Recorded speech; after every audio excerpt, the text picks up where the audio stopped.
Convido você a abrir a sua Bíblia no Salmo 116. Nós leremos os versículos 12, 13 e 14. Salmos 116, versículos 12 a 14.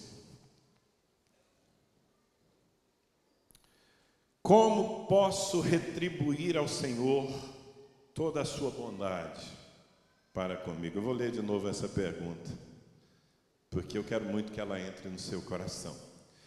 Como posso retribuir ao Senhor toda a sua bondade para comigo?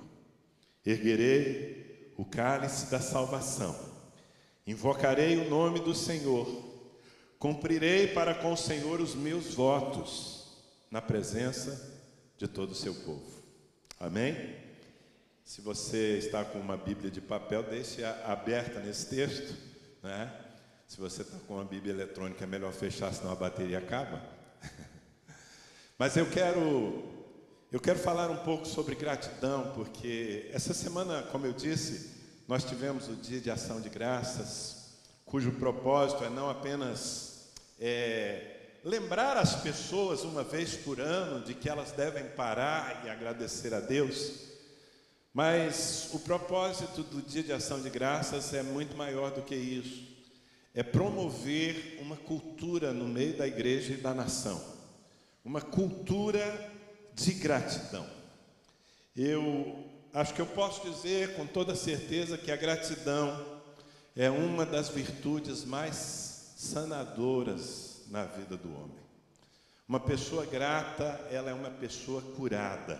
Uma pessoa grata é uma pessoa com a alma arejada. Uma pessoa grata é uma pessoa que abençoa os ambientes onde ela vive. Ela é bem-vinda onde chega, porque ela traz luz. E, sabe, numa geração em que parece que todo mundo é tão consumista e a maioria das pessoas vive tentando conquistar algo mais, é muito fácil nós nos tornarmos sombrios, nos tornarmos amargos por colocar o nosso olhar naquilo que nós não temos, ao invés de colocar o nosso olhar naquilo que nós temos.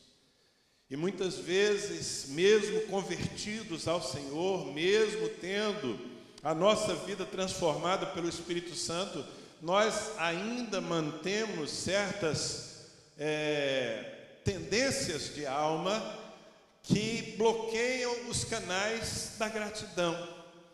E Jesus Cristo, certa vez, falando da necessidade de nós termos bons olhos, porque a verdade, irmãos, é que gratidão é consequência de bons olhos. Quem tem bons olhos consegue enxergar a bondade de Deus, mesmo em tempos de tribulação, consegue ver as marcas digitais do Senhor na sua vida. Quem tem bons olhos não precisa procurar muito para achar um motivo de dizer obrigado. Eu digo primeiro em relação a Deus, que é o provedor, que é aquele que nos supre, que é aquele que renova a sua misericórdia sobre nós todas as manhãs, mas também dizer obrigado àqueles que estão ao nosso redor e com suas vidas nos abençoam, nos beneficiam, nos servem, não é? E Jesus Cristo, certa vez, falando sobre isso, numa das mensagens mais profundas que ele ministrou, e ela está registrada em Mateus capítulo 6, no versículo 22 e 23, o Senhor disse: os olhos são a candeia do corpo. Se você quiser trazer para o nosso tempo, os olhos são a lanterna do corpo. Se os seus olhos forem bons, todo o teu corpo, todo o seu corpo será cheio de luz.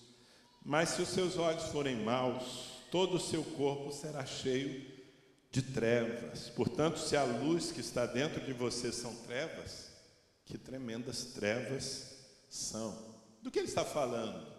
Está falando sobre essa habilidade de perceber motivos para dizer graças a Deus. Da habilidade que nós precisamos talvez desenvolver, no sentido de não apenas perceber, mais externar a nossa gratidão, perceber a bondade de Deus e externar a nossa gratidão. Aliás, eu posso dizer que a verdadeira gratidão envolve duas ações: reconhecer e querer retribuir. Você concorda comigo? Uma pessoa agradecida é uma pessoa que, em primeiro lugar, reconhece. Ela percebe o que o outro, e no caso aqui eu estou me referindo principalmente a Deus, ela percebe o que Deus tem feito a seu favor. Então, ela reconhece. Isso é algo que acontece dentro de nós. Mas esse reconhecimento não fica lá, confinado, sem se expressar. Uma vez que ela reconhece, ela é motivada a, de alguma maneira, demonstrar essa gratidão, retribuir essa gratidão, ainda que seja um jogo perdido esse, não é?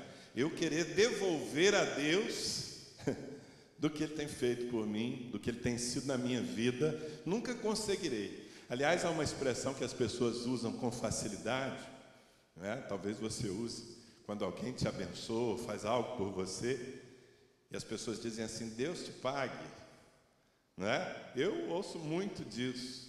Quando eu oro por alguém, quando eu, de alguma maneira, abençoo, a pessoa às vezes, ela diz: Deus te pague. E eu sempre respondo: olha, Ele já pagou faz tempo.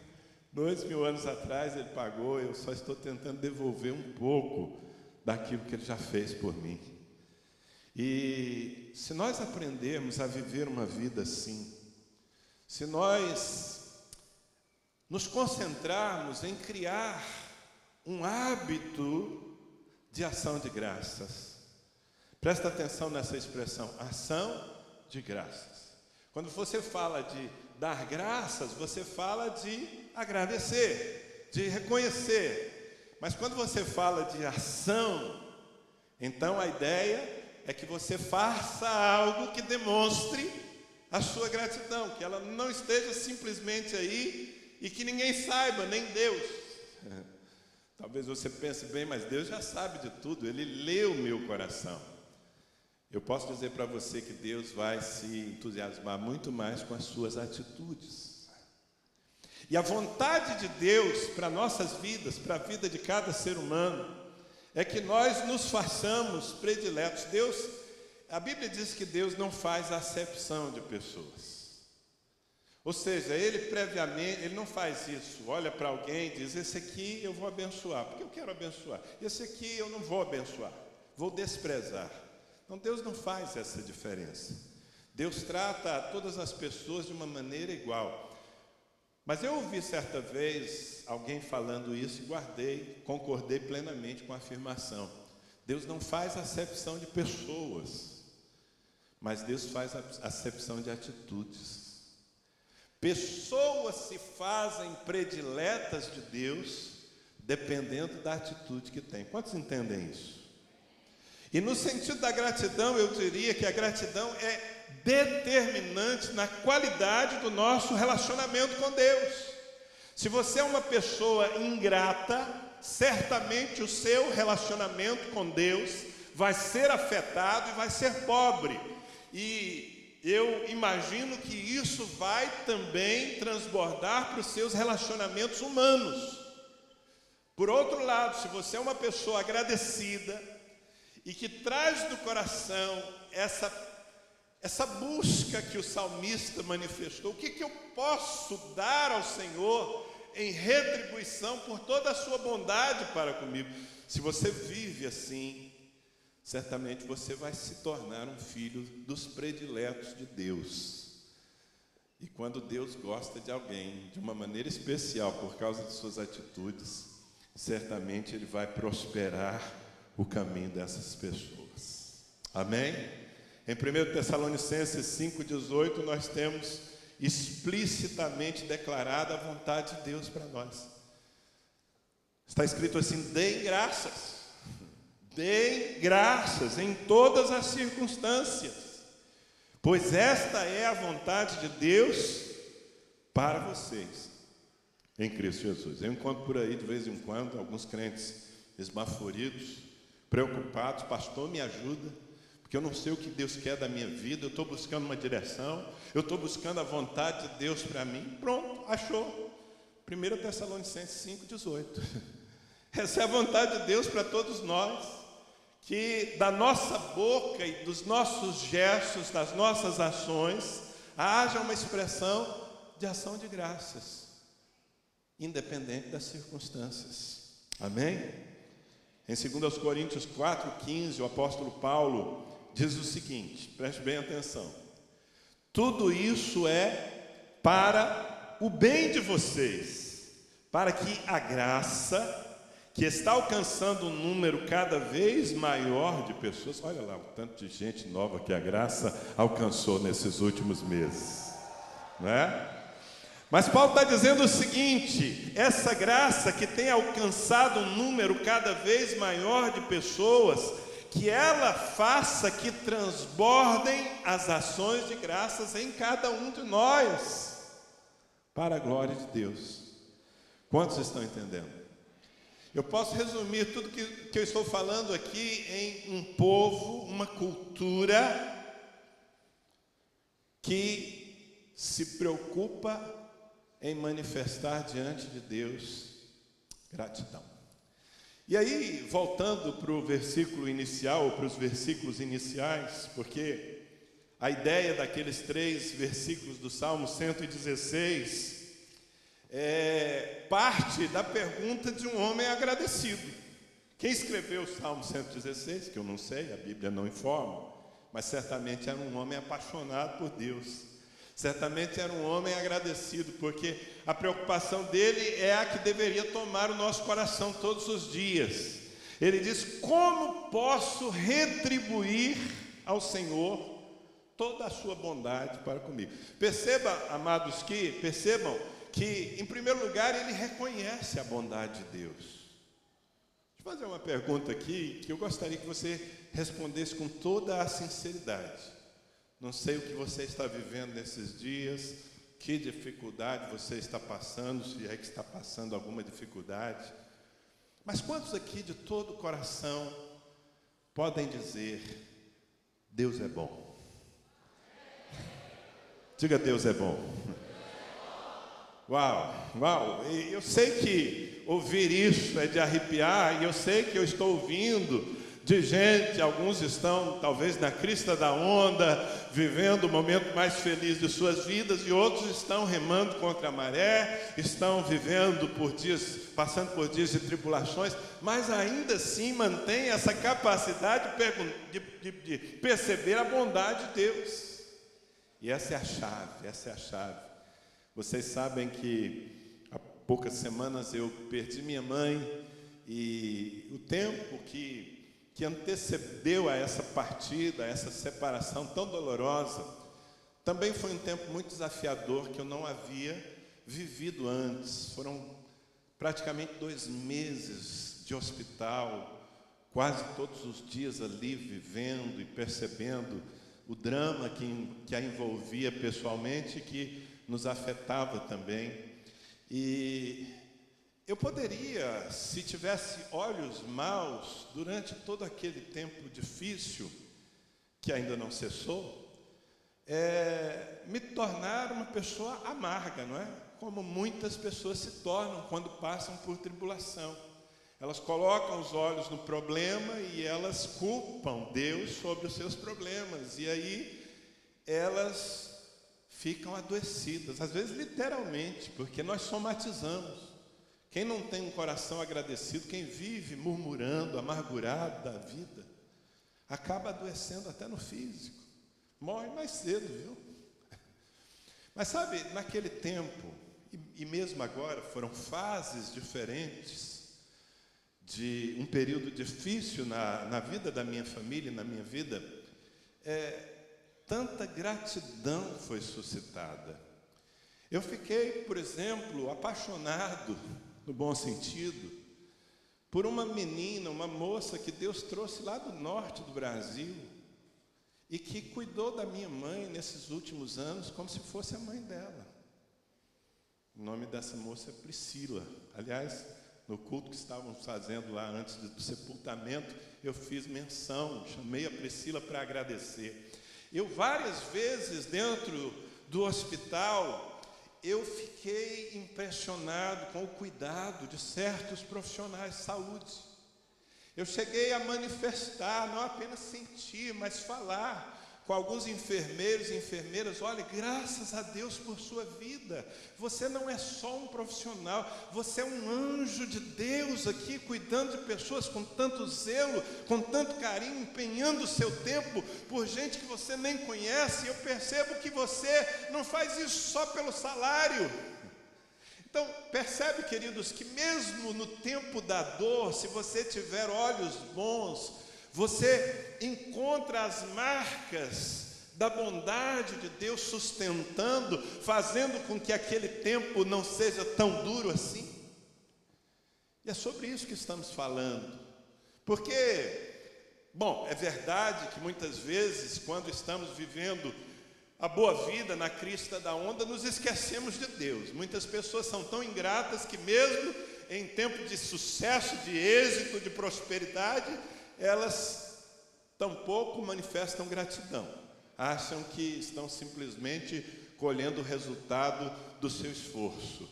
E eu estou convicto de que o meu esforço, por maior que seja, a minha capacidade, por maior que seja, não serão suficientes para me fazer uma pessoa de sucesso, se a graça de Deus, se a bondade de Deus não soprar sobre mim. Quantos creem assim também?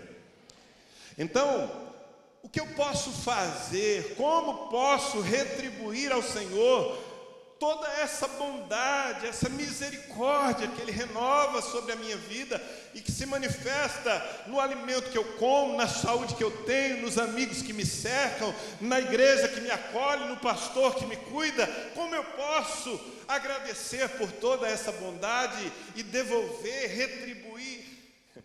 Essa foi a preocupação do salmista. E ele mesmo traz respostas. E as respostas que ele traz demonstram que se tratava de uma pessoa que conhecia Deus. Porque veja bem, digamos que você reconheça que eu lhe beneficiei de alguma maneira. E isso suscite uma gratidão tão grande em você que você diga: puxa vida, meu pastor me abençoou tanto, eu quero retribuir de alguma maneira o que ele tem sido na minha vida. Já sei, vou convidar o pastor Danilo para jantar na minha casa, e eu vou preparar, eu vou preparar um jiló, mas, olha, querido, deixa eu falar uma coisa para você. Se você quiser me agradar, me servindo assim um jiló caprichado, eu vou me esforçar para me concentrar na sua intenção. Ok? A intenção foi boa, mas você não vai me agradar, porque saibam todos aqui, eu não suporto isso. Eu não gosto de jiló. Bom, se você quiser me agradar, você pode preparar sim. Pode ser um camarão daquele graúdo, bem temperado. Se tiver assim um tempero baiano, melhor ainda. Mas se o camarão não tiver assim ao alcance do seu bolso, pode ser uma picanha também. Mas se a picanha ainda não estiver ao alcance, pode ser assim um prato de arroz com feijão bem temperado e um ovo frito, mole. Você vai me agradar. Parece que vai agradar outras pessoas também. Já tem gente se convidando aqui para o meu jantar. Mas o que eu estou querendo dizer é que, para nós agradarmos, para nós manifestarmos a nossa gratidão, é melhor conhecermos qual é a vontade. Eu tenho que dizer para vocês que às vezes eu recebo um presente e eu vejo que a pessoa, ela pagou caro. Então, eu coloco o meu foco. Opa, essa pessoa aqui, ela quis me agradar, porque eu sei que isso não vale pouco. Mas eu não vou usar aquela roupa. Não é o meu gosto. Entende? É melhor que você procure conhecer o gosto de quem você quer impressionar. de quem você quer retribuir.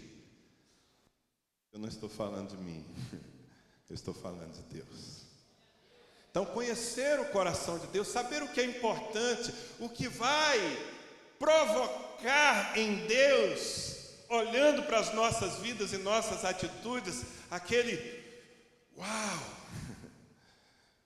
Puxa, valeu a pena fazer tudo o que eu fiz por esse homem, por essa família, por esse jovem, por esse ancião, porque olha como é que ele está devolvendo, ele está fazendo o que eu mais gosto. E eu digo que o escritor desse texto conhecia a Deus, porque quando ele pergunta o que eu posso dar ao Senhor em retribuição à sua bondade, ele responde. Ele começa dizendo: erguerei o cálice da salvação. Ou seja, como é que eu posso retribuir a bondade de Deus? Em primeiro lugar, aceitando o que Ele fez por mim. Essa figura é muito, muito sugestiva. O cálice da salvação. Pense num cálice. Se tiver alguém aqui ainda lutando contra o alcoolismo, então não pense muito, mas tudo bem. Mas eu quero que você se concentre no que significa, no gesto. Em certas culturas, e na cultura de Israel então nem se fala, quando alguém enchia uma taça de vinho puro e oferecia, isso é, em certas culturas, um gesto de muita honra, e foi o que Deus fez. Deus estendeu a sua mão e nos ofereceu o cálice da salvação. E a primeira coisa que eu posso fazer para agradá-lo é aceitar a sua oferta, é tomar o cálice da salvação na minha mão e levantá-lo e dizer: Senhor, eu reconheço o que tu fizeste por mim. O que foi que Deus fez por nós? Bem, impossível nós darmos uma resposta completa, porque Ele está fazendo o tempo todo. Mas o ápice da bondade, o cúmulo do amor de Deus, se revelou na cruz do Calvário. Quando Deus deu seu Filho único por todos os homens, para nos livrar dos nossos pecados, Jesus Cristo morreu e derramou seu sangue. Portanto, quando Deus oferece o cálice da salvação aos homens, e Ele ofereceu a todos nós, e está oferecendo, quem sabe, nessa noite, a alguns que ainda não entenderam isso, quando Deus oferece a pior desonra que você pode cometer, ou o maior gesto de ingratidão que você pode ter, é ignorar a oferta do Senhor, é continuar vivendo a sua vidinha como se Cristo não tivesse morrido por você, porque o vinho que está nesse cálice é o sangue do Cordeiro de Deus, do Filho unigênito do Pai.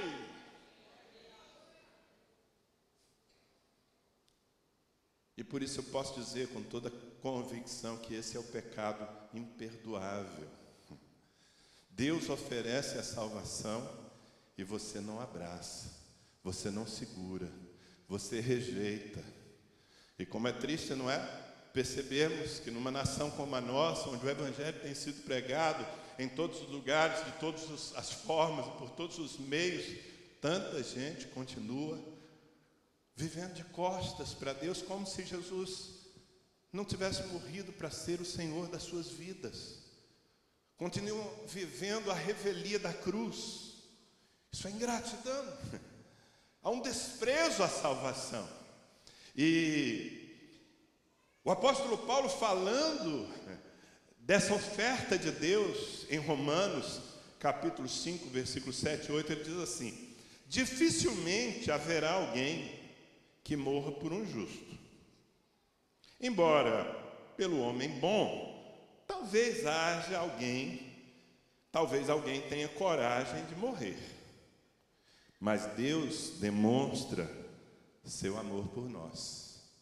Cristo morreu em nosso favor quando ainda éramos pecadores. Queridos, a cruz, o sangue do Cordeiro, a morte de Jesus e tudo o que ela envolveu, precisa de uma resposta.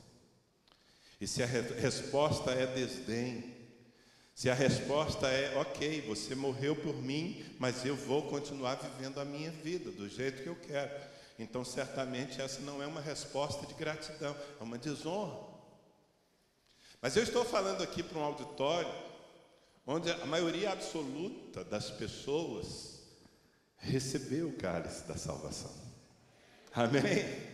Então, quando você recebeu Jesus como seu Senhor e Salvador, quando você decidiu alinhar a sua vida à vida dele, porque você entendeu que precisava entregar a sua vida por alguém que assumiu a sua morte, você já fez o primeiro de todos os gestos de gratidão. Você já disse: Senhor, eu valorizo o que o Senhor fez por mim. Quem está entendendo? Então, a primeira maneira que eu tenho de retribuir ao Senhor o que Ele tem feito é aceitar o presente que lhe custou tanto e que Ele me deu. Mas não apenas isso, há uma outra dimensão do que significa erguer o cálice da salvação. Uma vez que eu tenho o cálice da salvação nas minhas mãos, ou seja, uma vez que eu nasci de novo, que eu tenho a nova vida em Cristo, eu não posso simplesmente desfrutar disso sozinho. Agora, o que vai honrar a Deus em minha vida é eu fazer o mesmo gesto que Deus fez para comigo. Ou seja, que eu tome o cálice da salvação e o erga e o ofereça àqueles que ainda não beberam da graça. Ou seja, pregar o evangelho, dar testemunho do amor de Deus, dizer a todos os homens que o Senhor pagou um preço para que eles pudessem ser livres dos seus pecados e viver abençoados aqui e na eternidade. Amém? Gente, isso é uma grande salvação. Deus não poderia te dar nada melhor do que isso. Talvez você esteja desejando uma casa, um casamento, tudo muito bem, tudo muito lícito, e Deus não tem problema, não é, de dar casa, dar bom marido, dar bom emprego, mas o mais precioso Ele já lhe deu. Ele lhe deu a vida eterna. Você perdeu a vida eterna pelo seu pecado. Você e eu perdemos. E o Senhor lhe deu a vida eterna. Agora você precisa considerar a grandeza dessa salvação. Diga: grande salvação. Essa é a expressão que o escritor aos Hebreus usa na carta aos Hebreus, capítulo 2, versículo 3. Ele diz assim: como escaparemos se negligenciarmos tão grande salvação? Esta salvação, primeiramente anunciada pelo Senhor, foi-nos confirmada pelos que a ouviram. Mas eu quero enfatizar a pergunta do início desse versículo: como nós escaparemos? Como seremos tidos por desculpáveis se nós negligenciarmos tão grande salvação? A salvação é muito grande, não pode ficar comigo. Precisa ser compartilhada. Assim que quando você prega o evangelho, quando você estende a mão para o sofrido, quando você se importa com as pessoas e manifesta a graça que nasceu, não em você, que nasceu na cruz de Jesus Cristo, você está devolvendo de uma maneira muito agradável ao Senhor um pouco daquilo que Ele já fez por você. Em Romanos capítulo 10, há uma afirmação forte e poderosa e algumas perguntas inquietantes. Romanos 10, 13 a 15, diz assim: porque todo aquele que invocar o nome do Senhor será salvo. Uau, que tremendo isso! Qualquer pessoa, o pior dos homens, se ele invocar o nome do Senhor, se ele chamar o Senhor para dentro da vida dele, ele será salvo, desde a cruz de Cristo. E isso é uma verdade, é isso que nós chamamos de evangelho, boas novas. Todos os homens precisam saber disso, porque se invocarem o nome do Senhor serão salvos. Tremenda afirmação. Mas aí vem as perguntas inquietantes. Como, pois, invocarão aquele em quem não creram? E como crerão naquele de quem não ouviram falar? E como ouvirão, se não há quem pregue? E como pregarão, se não forem enviados? Como está escrito: como são belos os pés dos que anunciam boas novas. Como são formosos os pés dos que pregam o Evangelho. Amém, queridos? O que eu quero dizer é que a parte de Deus já foi feita pelos homens. Jesus Cristo já morreu uma vez por todas, sem exceção, por todos os pecadores. Mas agora nós que queremos agradar a Deus, que queremos dizer: Senhor, obrigado, porque esse sangue já me transformou, nós precisamos tomar desse cálice e levantá-lo e oferecê-lo a cada pessoa que cruza o nosso caminho. A igreja é isso. Em 1 Coríntios 9,16 está escrito assim, e essa é a consciência de alguém que sabe que a graça não é apenas para ser desfrutada, mas que a graça é para ser compartilhada. O apóstolo Paulo, ele dizia o seguinte: contudo, quando prego o Evangelho, não posso me orgulhar, pois me é imposta a necessidade de pregar. Ai de mim, se não pregar o Evangelho. Na verdade, Paulo diz, eu acredito que o que o leva a fazer essa afirmação não é o medo de uma punição de Deus, mas ele é tão agradecido por ter sido tirado do engano da religião que o escravizava e ter conhecido o Senhor Jesus Cristo, que agora ele diz: eu não tenho opção, há uma força, há uma cobrança dentro de mim, eu preciso devolver de alguma forma o que Deus fez. Como é que eu faço? Bem, eu prego o Evangelho, essa é a minha obrigação. Então, você está entendendo? Se você quer viver uma vida de gratidão diante do Senhor, a primeira coisa que você precisa fazer é erguer o cálice da salvação. Depois, o salmista usa uma outra expressão: invocarei o nome do Senhor. Vamos dizer juntos? Invocarei o nome do Senhor. Gente, há muito mais nessas palavras do que a maioria de nós compreende. Invocar o nome do Senhor, eu posso traduzir isso como cultivar uma vida de intimidade com Deus, porque, preste atenção, deixa eu tentar lhe fazer entender. Invocar, pense nessa palavra, invocar. Vocal, tem a ver com dar voz, ok?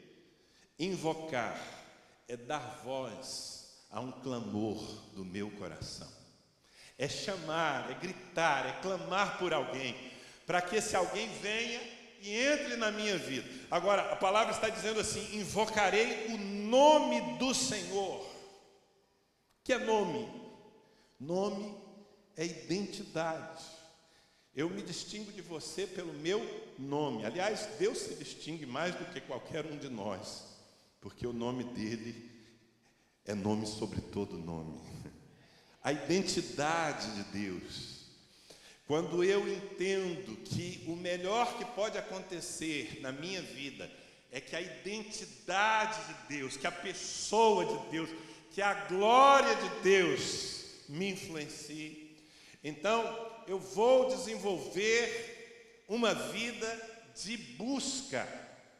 Você já ouviu esse verbo? A gente busca tanta coisa, não é? Mas eu estou falando sobre buscar ao Senhor. Não buscar as mãos de Deus, não buscar as benesses de Deus, ainda que seja digno, ok? Seja legítimo. Nós precisamos buscar o pão nosso de cada dia. Jesus nos ensinou, quando vocês forem orar, peçam o pão de cada dia. Peçam que Deus os livre das suas tentações, que Deus os livre do seu mal. E se vocês estiverem com algum pecado, peçam perdão a Deus. Ou seja, resolvam os seus problemas na presença de Deus. Essa perspectiva existe, mas nós não deveríamos nos relacionar com o Senhor apenas pensando nas nossas necessidades. Eu vou dizer mais, nós deveríamos nos relacionar com Deus colocando as nossas necessidades e vontades em segundo plano. Porque quando Jesus nos ensinou a orar, antes de nos dizer, peçam o pão, peçam o livramento, peçam a proteção, Ele disse assim, Mateus capítulo 6, versículos 9 e 10, vocês orem assim, Pai nosso que estás no céu, santificado seja o teu nome. Percebe que a vida de oração de um homem grato começa olhando para Deus, começa santificando o nome de Deus. Santificado seja o teu nome. E depois, venha a nós o teu. Ou seja, eu estou invocando o reino, eu estou invocando a presença de Deus na minha vida. Seja feita a tua vontade, assim na terra como no céu. Pessoas gratas querem mais de Deus. E pessoas que querem mais de Deus buscam ao Senhor. Eu não digo buscar a Deus, por favor, entenda, estou enfatizando o que eu já falei. Não é nos apresentar, porque temos que admitir que uma parte dos crentes não oram. Não tem vida de oração praticamente nenhuma. E outra parte tem, mas é a oração do tipo caixa eletrônico. Se apresentam diante de Deus cada vez que tem uma necessidade para sacar algum benefício, alguma dádiva, não é? O que o Senhor espera de nós é muito mais do que isso. Ele não tem problema em nos suprir, em nos dar o pão de cada dia, em abençoar os nossos sonhos. Ele não tem problema com isso, porque Ele é Pai amoroso, Ele gosta de abençoar. Mas o coração de Deus pulsa quando um filho entra na presença dEle com constância, não olhando para as suas mãos, para o que Ele pode dar, mas olhando para a sua face e querendo ser influenciado pela sua glória. Amém? Aí esse homem entende o que é de fato ser abençoado. No Salmo 24, 5 e 6 está escrito assim, esse homem, receberá bênçãos do Senhor, e Deus, o seu Salvador, lhe fará justiça. São assim aqueles que o buscam, que buscam a tua face, ó Deus de Jacó. Posso fazer um apelo para vocês?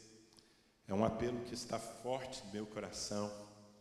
Aliás, eu acredito que Deus já está soprando os primeiros ventos de uma nuvem, que trará uma nuvem profética que determinará o nosso próximo ano como comunidade. Tempo de buscar a face do Senhor. Vou falar de novo, tempo de buscar a face do Senhor. Tempo de nos envolvermos com Ele, com quem Ele é. Tempo de desejarmos que o nome, que a identidade, que a pessoa, que a glória dEle entre em nós e influencie a nossa vida, as nossas escolhas. Amém? No Salmos 14, versículo 2 diz assim: o Senhor olha dos céus para os filhos dos homens, para ver se há alguém que tem entendimento, alguém que busque a Deus. Deus está procurando um tipo de gente que busca. Sabe, queridos, eu admito que estar num culto domingo é uma expressão de busca ao Senhor. Você poderia estar fazendo tantas outras coisas. Então, isso é uma demonstração de busca ao Senhor. Mas se nós queremos agradar a Deus, tem que ir muito além de frequentar cultos públicos. Tem que se manifestar também na nossa vida particular. Isaías, o profeta Isaías, no capítulo 55 do seu livro, verso 6, ele diz assim: busquem o Senhor enquanto é possível achá-lo. Clamem por Ele enquanto está perto. Então, respondendo a pergunta, como é que eu posso retribuir ao Senhor por toda a sua bondade para comigo? Eu vou receber e vou oferecer a salvação, pregar o Evangelho, manifestar o seu nome aos homens, mas eu vou também cultivar uma vida de intimidade com Deus. Terceiro, você está comigo ainda? Terceiro, como eu posso manifestar a minha gratidão de forma prática e tocar o coração de Deus? Assumindo uma espiritualidade de compromisso. Repita essa palavra, compromisso. Sim, porque a próxima frase do Salmo 116 é: cumprirei para com o Senhor os meus votos. Você sabe o que é voto? Algumas pessoas já ficam meio aflitas, né? Voto, não, pastor, para com isso. Já passou esse tempo do voto. Voto aqui tem o sentido de compromisso assumido na presença de Deus. E a vida cristã que agrada a Deus não é uma vida de conveniência, não é uma vida assim de, se der eu faço. A gente tem umas coisas, né? Eu tenho certeza que todos aqui, sem exceção, de vez em quando, usam saidinhas do tipo assim, qualquer dia a gente marca. Você já ouviu isso? Qualquer dia eu passo lá, qualquer dia eu te pago. Aí já fica mais complicado, né? Qualquer dia eu vou marcar para você ir na minha casa comer um churrasco comigo. Amado, quando alguém lhe fala assim, qualquer dia, não tem compromisso nenhum, porque qualquer dia não chega. Agora, quando alguém diz assim, amanhã eu farei isso, há um compromisso, né? Se der, domingo que vem eu venho. Não tem compromisso. Se der, se não estiver chovendo, se o meu bico de papagaio não estiver doendo. A vida que nós vamos viver, que agrada ao Senhor, não é uma vida de conveniência, do se der, do qualquer dia, não. É uma vida de voto, de compromisso. Quem está me entendendo? E agora, esse negócio da resposta evasiva, não é? Ficou ainda mais complicado, irmãos, porque nós temos agora a nossa comunicação virtual, não é? No Facebook, no Twitter, no Instagram, em todos os outros que vão se inventando. E aí alguém compartilha uma necessidade. E o que a gente faz? Pega aquele emoji, duas mãozinhas assim, quem já viu? E põe.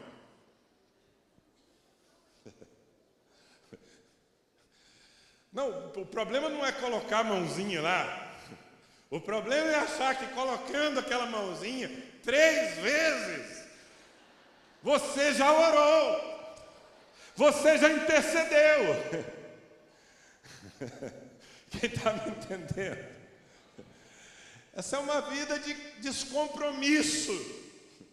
Mas o que Deus espera de nós é uma vida de compromisso, de voto, que começa pela palavra. No dia que eu me converti, eu fiz um voto. A partir de hoje, eu não ando mais de acordo com o meu pensamento. A partir de agora, eu ando pelo que diz a palavra de Deus. Amém? A minha vontade não tem mais esse peso todo, porque agora eu vivo para servir ao Senhor. Jesus, ele foi muito claro nisso. Lucas 9, 23, Jesus dizia a todos, eu gosto de saber que isso fazia parte do contrato e que estava bem explícito. Se alguém quiser acompanhar-me, se alguém quiser me seguir, negue-se a si mesmo, tome diariamente a sua cruz e siga-me. Que isso? Compromisso. Eu espero que você não esteja aqui por acaso, com exceção dos visitantes que descobriram, quem sabe hoje, essa igreja maravilhosa, já vão voltar no próximo domingo, não é verdade? Mas eu espero que você, que faz parte dessa igreja, não esteja aqui por acaso. Eu espero que você esteja aqui porque você tem um compromisso com Deus de começar a sua semana da presença do Senhor, consagrando o melhor a Ele. Porque se você vem quando quer, quando está afim, quando está fácil, quando o dinheiro está sobrando, quando não está chovendo, quando não está sol, quando não está frio. Alô? Tem alguém aí? Quando Deus chamou Abraão, Abraão é o pai da fé. Nós somos filhos de Abraão por causa da promessa. Em Gênesis 17:1, está escrito assim: quando Abraão estava com 99 anos de idade, o Senhor lhe apareceu e disse: eu sou o Deus Todo-Poderoso, ande segundo a minha vontade e seja íntegro. É só isso que Deus quer. Eu quero você comprometido com a minha vontade. Não se trata de simplesmente viver a sua vida. Então, queridos, pessoas que realmente amam ao Senhor e que estão empenhadas em devolver um pouco, porque devolver tudo nunca vamos conseguir, mas devolver um pouco do que Ele fez e faz, são pessoas intensas no entregar, no dizer: Deus pode contar comigo para isso. São pessoas com a antena ligada, sabe? Pessoas que amam ao Senhor estão sempre procurando saber o que Deus está querendo agora. E quando elas percebem uma vontade, elas se comprometem: Senhor, eu vou fazer isso. E isso as destaca no meio do povo do Senhor. Eclesiastes 5:4 diz o seguinte: quando você fizer um voto, ou seja, quando você assumir um compromisso diante de Deus, cumpra-o sem demora, pois os tolos desagradam a Deus. A Bíblia chama de tolo aquele que faz votos e não leva a sério. E talvez aqui a gente tivesse que fazer um minuto de silêncio por todos os votos feitos e abandonados no altar, que nunca foram cumpridos, promessas que foram feitas diante de Deus, às vezes no momento de entusiasmo, de quebrantamento, às vezes debaixo de um mover do Espírito Santo, às vezes num tempo de frustração, de angústia, precisando de uma intervenção de Deus. E Senhor, se Tu me abençoares, se Tu me tirares dessa, E aí depois o quadro muda, o cenário muda e o compromisso é esquecido. E como é que o céu lê esse tipo de atitude da nossa parte? Ingrato. Eu fico muito impressionado, não estava aqui no meu programa falar sobre isso, mas me lembrei dessa história. Quando Jacó, fugindo do seu irmão Esaú, deixou a sua casa e foi para uma terra distante, e como ele estava fugindo, ele não pôde levar quase nada. Ele levou um cajado, um pouco de óleo e a roupa do corpo. E no meio do caminho ele teve um encontro com Deus. Ele dormiu num lugar, e naquele lugar o céu se abriu. E ele disse: uau, isso aqui é Betel, casa de Deus. E ele disse: Senhor, eu preciso reconhecer a Tua presença aqui. Ele pegou do azeite que ele tinha, que era a única coisa que ele tinha. Ele pegou a pedra sobre a qual ele tinha dormido, tinha usado uma pedra como travesseiro. Veja que a situação dele não estava fácil, né? E ele pegou aquela pedra, transformou aquela pedra num altar. Ele pegou o azeite que ele tinha e derramou naquele altar. E ele fez um voto com Deus. Ele disse: Senhor, se Tu me abençoares, se Tu me fizeres prosperar, e se o Senhor me fizer voltar à casa do meu pai, eu Te darei os dízimos de tudo que eu tiver. Estou falando de alguém que viveu antes da lei. Ninguém até então tinha falado de dízimo, em termos de, não é, processo legal de culto. Não, mas ele fez esse voto diante do Senhor. 22 anos depois, o Senhor visitou Jacó. E sabe qual foi a palavra de Deus para Jacó? Jacó, eu sou o Deus de Betel, onde me ungiste uma coluna, onde me fizeste um voto. Volta para a casa do teu pai, porque chegou o tempo da tua restauração. Porque Deus se lembrou de um voto feito 22 anos antes e abençoou Jacó com aquilo que ele havia pedido? Está subentendido que durante 22 anos, Jacó cumpriu o voto que ele fez, entregando os seus dízimos na presença do Senhor. Não tinha pastor cobrando, não tinha líder perguntando, não tinha nada. Tinha a consciência dele, de homem de Deus, que quando a gente fala uma coisa na presença do Altíssimo, a gente tem que levar a sério. Amém? Então, quer agradar a Deus, quer devolver um pouco da bondade do Senhor, viva uma espiritualidade de compromisso, querido. Você não pode aparecer na tua célula quando dá vontade, é compromisso. Você não pode simplesmente colocar a sua fidelidade à mercê das circunstâncias. Bom, eu preciso abreviar aqui para falar de uma última coisa que eu falo assim de uma forma rápida, mas que eu considero tão importante quanto as outras. Porque quando o salmista diz, já sei como é que eu vou demonstrar a minha gratidão a Deus. Eu vou tomar o cálice da salvação, eu vou invocar o nome do Senhor, eu vou pagar, cumprir os meus votos na presença de todo o seu povo. Aqui está um último conceito de vida, desse estilo de vida que de fato agrada a Deus. É viver em aliança com o corpo de Cristo. Viver em aliança com o corpo de Cristo. Porque quando esse homem pensa em invocar o nome do Senhor, em erguer o cálice da salvação, quando ele pensa em manifestar o seu compromisso com Deus, ele não pensa isoladamente. Ele diz, farei tudo isso na presença do povo de Deus.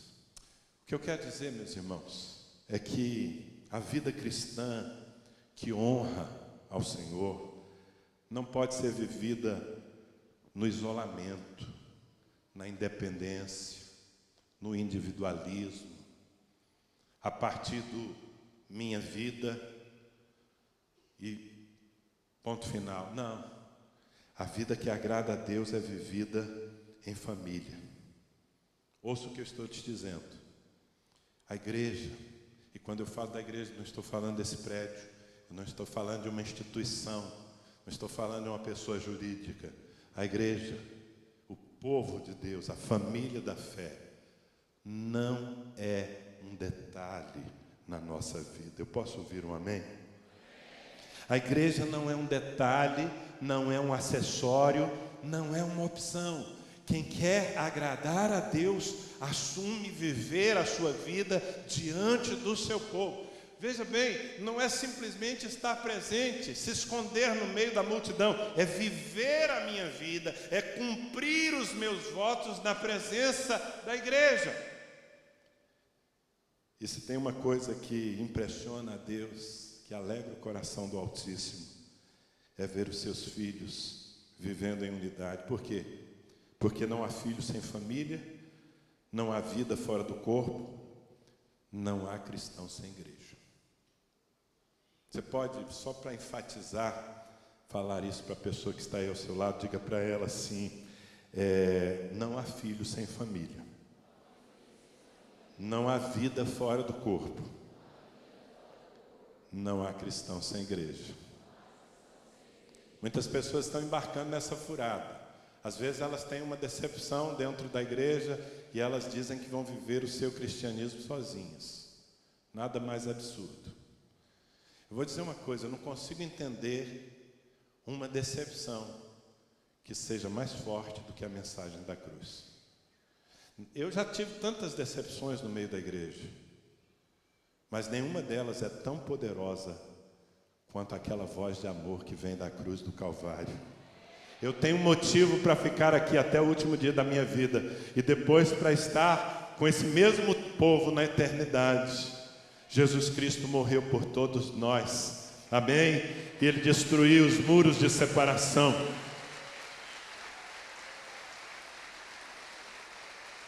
É assim que você agrada a Deus.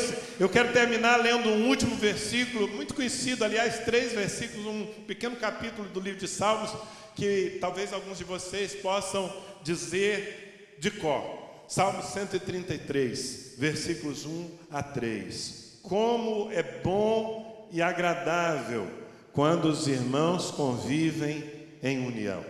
É como óleo precioso derramado sobre a cabeça, que desce pela barba, a barba de Arão, até a gola das suas vestes. É como o orvalho do Hermon, quando desce sobre os montes de Sião. Ali o Senhor concede a bênção da vida para sempre.